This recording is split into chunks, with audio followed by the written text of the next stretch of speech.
abandon all hope, ye who enter here.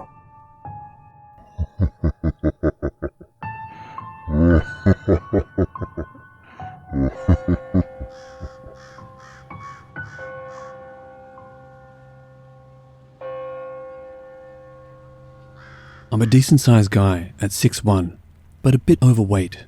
I'm around 270 to 280 pounds. My BMI is 22%. I'm just big. When I was growing up, I lived in Wyoming, in the Wind River mountain range. My dad was a very old-fashioned guy and raised me to hunt, fish and camp. I didn't have a lot of friends, so I would camp alone a lot. I used to like going to the other side of Burnt Lake. Not a lot of people go there. The water is foul, and so it's very rarely visited. When I would cross the lake to the north side, I'd find stone walls of stacked stones, 4 or 5 feet tall randomly. I've seen a tall hairy creature, most likely just a bear, but hey, I was an unarmed teenager, and noped right out of there when I was 16. But when I was 24, I decided to go back home and I wanted to go across the lake again. This time I had a Remington and my Ruger 44 Magnum revolver. When I crossed the lake, the place was quiet. First day was uneventful. The second day, I went in further. I came across bare footprints, roughly my size, just a little smaller. I'm a size 12. I started to feel uncomfortable, like I was getting stared at. So I start heading back, hearing chirps, whistles, and knocking. I'm not seeing anything. I'm packing my shit, and there's more noises getting closer. And I'm still looking, not seeing anything. I'm searching all over the ground level. I finally have everything and these noises are all around me. I get to the beach, load the canoe, and get out on the water. I look back and there's something in the trees. These were quakies, so not very strong. So whatever these were had to have weighed around 100 pounds. I saw 3 in the tree line. I've since left Wyoming and moved to Alaska.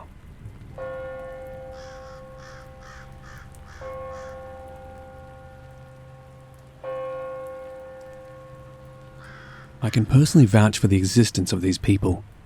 I've been attacked by them before. They have stolen my gear, etc. I'm half native and I've spent much of my life in the wild. They are far more numerous than most would like to know. Some are not much more than animals in behavior, but others are escaped criminals, cannibals and mountain witches. These are the ones to be wary of. They are all strong, fast and stealthy. Our tribe have ways of safeguarding ourselves against them, but we keep our eyes open and our weapons close when in the woods. On the one occasion I mentioned, I had walked out into the Franklin Forest area in southeast Tennessee. I planned to spend a fortnight or so tracking game. It was about mid-bow season, so I didn't have a rifle with me, but I did have my bow, knife, tomahawk, and my camp gear. I hiked into the mountains about 3 days without much bother. Thought it was strange that I wasn't seeing much at all as far as game goes. It had been raining for 2 days though, sleet mainly, so I thought maybe they weren't moving much. But I wonder if maybe it was because they knew something I didn't. Either way, on that second night, I had found an overhanging rock jutting out of the mountainside to make camp. I dropped off my extra gear, went to gather some dry kindling to build a fire and get myself dry. When I got back to camp though, I noticed that my rucksack wasn't sitting quite the same as I thought I had left it. Again, like the lack of game, I just blew it off and rationalized it. That was until I started to go through my bag. The food I had brought with me was gone, as well as a pair of socks and some other items. Understand at this point, I have a hunch of what I was dealing with.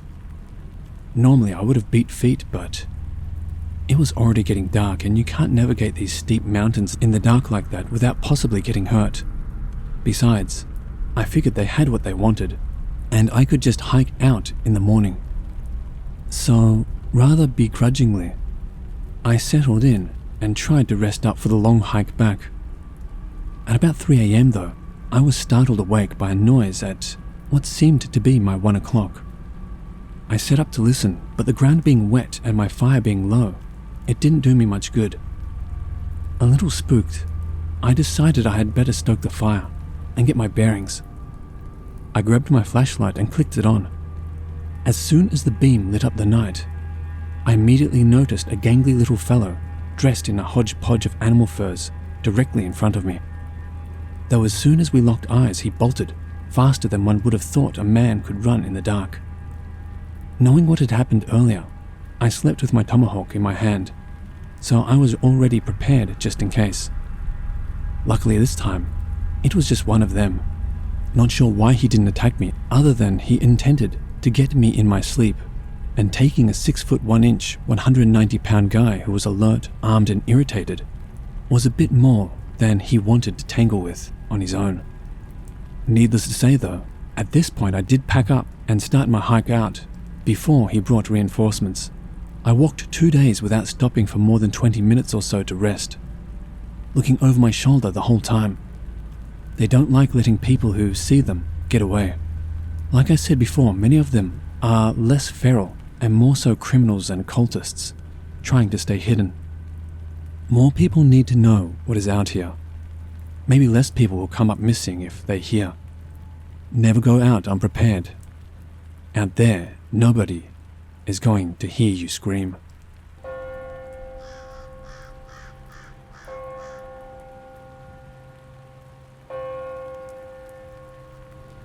This incident takes place on my family's property in eastern Tennessee. They were having a get-together for dinner, as we still often do today.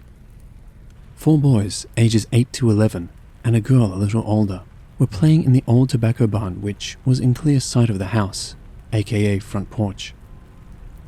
It was mid-afternoon and everyone was still sitting around and just enjoying the company. My mother, my aunt and grandmother were in the house cleaning the kitchen. They hear a commotion outside and rush to the front porch where 20+ family members were standing around. As they are struggling to figure out what is going on, one noticed a tall, hairy man walking through the cattle field adjacent to the barn. The 4 kids are screaming and running down the hill from the barn towards the house. They all make it there safely as everyone turns to just watch this man or creature walk out of sight. The kids said they were in a loft which is about 7 feet off the ground when one of the boys seen a hairy hand gripping through the barn slats from the backside of the barn. He then looks over and sees another one and screams. They all panicked and got out of the barn. The girl got the best up-close look at this thing and she said it was clinging to the backside of the barn as the boys jumped from the loft. The barn, still standing today, had 1 inch or so gaps between the wood timbers to save lumber and promote airflow. She remembers that when her brother screamed, she was not in the loft but immediately turned and looked to the back of the barn and clearly seen a hairy waist and 2 legs a few feet off the ground. Its knees were about eye level. None of the boys or her got a good look at its face, but one boy, my uncle, says it had reddish eyes, as he had seen the eye peeping through the cracks before anything else. He is grown now, of course, and says it was watching them, and it still creeps him out to think about what its intentions were. I have also asked my mother many times what it was she's seen, and she always says, a tall, hairy man. Well, of course, I heard this story many times in my life. It was about 5 or 6 years ago I stumbled across the Dennis Martin case on the internet, and how that park isn't incredibly far from my grandparents' property, just 30 miles or so. My family, being religious and somewhat superstitious, claimed the happenings of that day being an omen of bad things to come, because 2 days after they all seen the creature, my mother's cousin had a baby who was stillborn. I begin to put 2 and 2 together and relate the Martins case, and looked up the date of her baby's death, June 14th, 1969. I was awed. I'm not claiming this sighting is connected to the Dennis Martin case, but my family seen this thing just 3 days prior to Dennis going missing. The barn crawler, as I like to call it, was stalking and watching kids. I have no idea what the thing my family seen was trying to do, if anything. My family never heard of Sasquatch or Bigfoot, or even Dennis Martin. There was no internet and barely any news on the radio or television back in those days.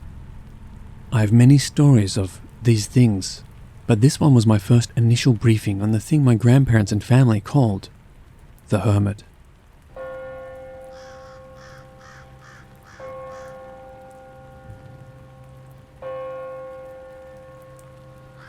My face-to-face account happened around October, late 2009.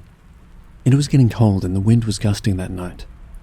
I had a dog that I basically inherited from an uncle who passed on. He was a bulldog, hound dog mix. The dog had been a bear dog. It's a common breed for the job. Yes, it's savage to some, but bear hunting was a big deal to my family, and this area in general. He came to live with me and moved inside. We spoiled him and retired him to a pet. I would walk him on a leash at night, just so he wouldn't run off. It was late in the evening, 11:30 p.m. or so, and he was standing at the door, which meant he wanted out. I got the leash and headed outside. It was a dark, moonless night, and there is no streetlights out here. None. And when there's no moon, it's difficult to see 5 feet in front of you. My house sits on a 5-acre unfenced lot with cow pastures and a dairy barn on the right side, and another fence line 250 feet or so directly behind my house, and woods to the left side. So I would just let him lead me around the yard on an 8-foot lead. Usually he would go straight for his favorite fence post and do his business, but this particular night he put his nose to the ground as soon as we stepped off the porch. I played along, saying, "Go get him, boy." There is a steep embankment to the right, where the dairy farm's driveway runs along the top of it. He continues to sniff and flag his tail, smelling the ground. I knew he was tracking footprints because the wind was blowing hard and steady at our backs. I continued to encourage him just for fun and let him do what he loved doing. I just figured he was tracking a raccoon or possum, because seeing a bear in this direct area is rare. We had made it to about 30 feet from the fence in back of my property, and he had his lead tight, still pulling right at the foot of the bank. If he wasn't a white dog, it would have been hard to have seen him, but all at once, he yelped out, and it was like that 120-pound dog hit a brick wall and turned to flip back towards me. He ran behind me, and in my shock, I yell, "Get to the house." I stood there, looking at a big, dark mass. It stood up somewhere around 8 feet in front of me, on what appeared to be 2 human legs. It was at least as tall as me, maybe taller, and I'm 6'3". It made a noise I can only describe as a human growling and a little throat chattering. This thing turned and walked up that steep embankment effortlessly. As I just stood there with a dog leash in my hand, my hound was nowhere to be seen. I did have a pistol on my side, but it happened so quick that I never even reached for it. This thing could have ripped me apart if it wanted to. That I am positive. I continued to stand there, not fully realizing what had just happened. Maybe it scared the senses out of me, I don't know. I tried to convince myself it was a bear, but this thing was no bear. That dog would have fought it to the death if it was a bear. And a bear doesn't move like that either. The wind was howling, but it was silent in its movement, and the way it moved still bothers me today. It was almost like a shadow. I eventually turned and walked swiftly back towards my porch once I was convinced it was gone. Once I got to the porch, I looked down and noticed the thick nylon dog collar had been broken. Whatever this thing was, it grabbed my dog by the collar and threw him, or shook him with enough force to break it. My dog was against the front door, and when I opened the door, I didn't have to invite him in. I checked him all over for injuries and only found a couple of scratches across the back of his neck. He was okay. The poor little guy was sadly covered in much larger scars from running bear than the scratches that thing left. I tried reasoning with myself to believe it was anything but one of the things or thing my family always called the hermits. But there is no explanation of anything else it could have been. It was so dark, I couldn't tell if it was hairy or sleek, but I'm positive. It was a tall, hairy man. Another, or perhaps the same one, my family had seen all those years ago. East Tennessee is full of underground streams, caves, and caverns, not to mention the terrain where these things could basically go unseen. And that's another story. I do believe these things to be a feral human, or at least human hybrid. I can say for sure that there are bipedal beings far superior in strength and stealth to us, roaming around in these hills of East Tennessee.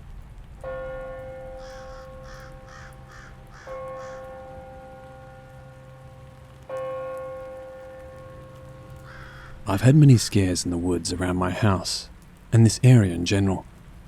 I was maybe 15. A cousin, myself, and/or a few friends would jump into my grandfather's truck and go riding the gravel roads. We did this often on Saturday nights. These roads were very secluded. There was a particular bridge we'd go fish off of. The bridge was away from everything, miles either way to a home or another road. I've sat on that one-lane bridge all day many times and not have to move because there was no sort of traffic out there.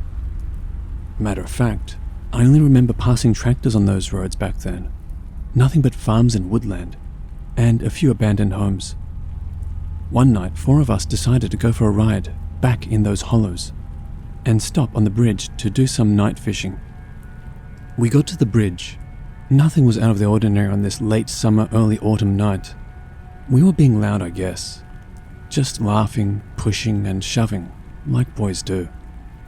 When out of nowhere, my goofy old friend, who was the youngest of our group, was like, "Shh, I heard someone talking." I specifically remember saying it was the fish we'd caught begging us not to eat them. We went on a while longer, and he got spooked even more when he said he'd heard it again. He was like, "Let's get out of here. It sounds like strange people." We still heard nothing. We laughed, ignored him, and kept on fishing and swatting mosquitoes. He got all his gear put into the truck and just went and sat in the cab behind the wheel. He was going on and on, basically begging to leave, even threatened to leave us all standing there. The 3 of us still fishing were basically leaning against the side of the truck with lines dropped over the side of the bridge. We had caught several fish and weren't ready to leave, but he kept insisting we have to go. My cousin told him it was his imagination and to just go sleep. He stopped for a while, but stayed in the cab. There was no light except for a very dim lantern we'd taken from home. The light of it was just enough to see to bait our hooks. Everything outside that light was just dark and woodsy. Nothing but thick overgrowth on both sides of the road on either side of the bridge. Things got quiet as we wound down, and our other friend told the one behind the wheel to scoot over. He was getting in. Only my cousin and me were left fishing. Barely any words were spoken for the next little while. And then we all heard a splash which heightened my senses and everyone else's too, I suppose. Already, admittedly now, spooked by the splash. When the first friend said, "Oh shit, someone walked by this window," he was terrified, and the second friend starting the truck says, right after, "He's not lying, get in." My cousin and myself both jumped into the truck bed as he was putting it into gear. He hadn't even turned on the headlights, but was holding the brake as we sat with our backs to the cab. I looked to the back of the truck as he released the brake and saw a disfigured face and a hand reaching for the truck as he hit the lights and spun off. In the dust, I could still see the figure of a man and another figure at the side of the road up on a bank. My cousin saw it too. We all did, but I didn't have to ask. It was evident by the look on his face, and I guess my face looked the same. We left a fish on a metal stringer there, and 2 rods as well. Whatever it was, man, creature, or whatever, looked like a deformed Abraham Lincoln. For years after, we even called it the naked Abraham ghost. We all saw the same thing though, a bearded, hairy, tall, skinny man thing reaching at us from the darkness. I still believe it was moaning or mumbling or talking or something as the truck started. Its mouth was open. I was so scared. It was probably the scariest thing I had ever witnessed. We got home safely, went to bed quietly, then got up and went to church. After church, my cousin and me got our nerve back in the daylight. We told our grandparents what happened and asked for the truck to go back and get our tackle. Our grandfather just agreed to take us. On the way there, we had a long conversation about what exactly it was we saw the night before. Of course, our grandfather just said it was probably the hermits out there, even after we described it thoroughly over and over. Once we got to the bridge, we saw our poles were still there, lines still in the water where we left them. One even had a small catfish still on the hook. Our stringer was gone, and with all the several catfish we were going to keep. It was tied to a rail on the bridge by a rope, and we'd lower it into the water. We loaded up everything and left. The conversation grew to something other than the hairy man that day. I did go ride those roads many more times, but never did any of us go back to that bridge and sit at night. The face of that night still creeps me out whenever I'm out in these hills in the dark, and that night crosses my mind. It wasn't until recently that I started to believe all three of my stories could be connected to feral people. Not Bigfoot or a ghost, but wild men of East Tennessee. Something is here in the woods, watching us. I never heard of them attacking anyone, but who knows what they were really up to. They were watching, then approached us. I thank God that I cannot answer that question, because if I could, then I may not be here today to tell any of this to anyone. There are missing people, a lot of them through the years, who just disappeared without a trace here in East Tennessee. Be careful out here in these hills. That's the best advice I could give anyone.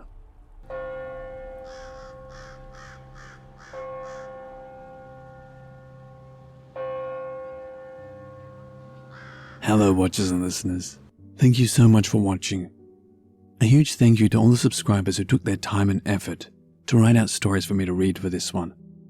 If you'd like to help support this channel, there are links to both my Patreon and my Teespring account in the description below. Feel free to check them out. And a huge thank you to those who already do support me on Patreon. And as always, the biggest thank you to all of you who continue to support me. And remember, Papa loves you.